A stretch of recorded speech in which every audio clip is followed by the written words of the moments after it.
and welcome back to 50 Cents. I have a special guest joining me. Hi, my name is Dr Phillipa Kaye and I am a GP and author of The M-Word, Everything You Need to Know About the Menopause. Yeah, I asked the lovely Dr Phillipa Kaye if she would give us her views on today's topic, which is how to talk to a GP about your menopause, because I thought, who better than a GP? And especially a GP who has written one of my favourite books about menopause, The M-Word. Tell you about that later. You figure you're menopausal and you want to go see your doctor. So what do? Well, if you're anything like me, you go along and then... yeah, my first talk was not a success. First of all, I went along and they told me all the appointments for that day were full. I just erupted into floods of tears in the GP's office. I'd been menopausal for 4 years by that point and I needed help now. Luckily, the receptionist made me sit down and, still in tears, I went off to see the GP. So my conversation sort of went, and I'm surprised it has as little success as it did. So the first thing is don't wait. Don't wait until you become a crying mess in the reception to go see your GP.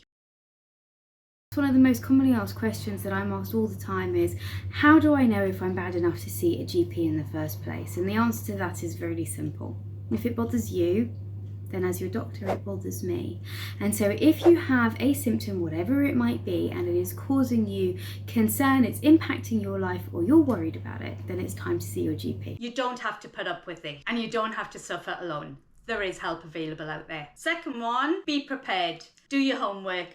Don't just turn up and cry. First of all, I would say read the NICE guidelines. They set the guidelines for how you should be treated by your GP. And it also has really good guidelines for the patient as well.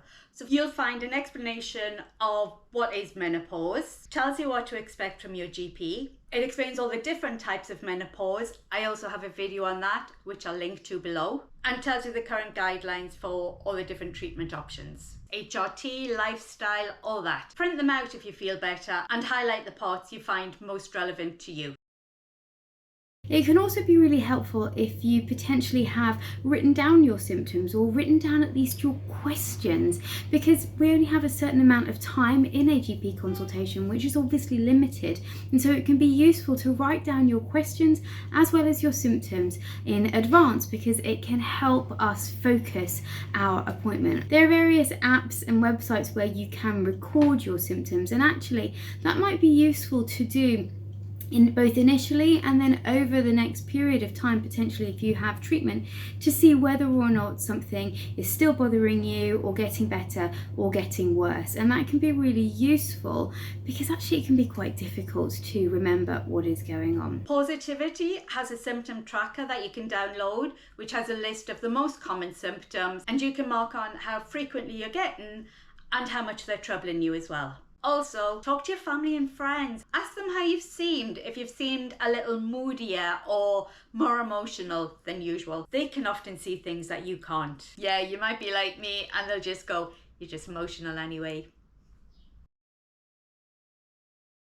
Speak to your receptionist at your GP surgery and say, who is the doctor that has a special interest in women's health, or who is the doctor that has extra qualifications in women's health? Because whilst we're GPs and we do lots of things, it may be that there is a doctor in your surgery who has a particular interest in women's health and might be a good choice for you to go and see. This mightn't actually be a GP. You might find there's a menopause nurse and they're the best person to go see. And ask for a longer appointment if possible. I know that's really difficult these days, but ask if it is possible.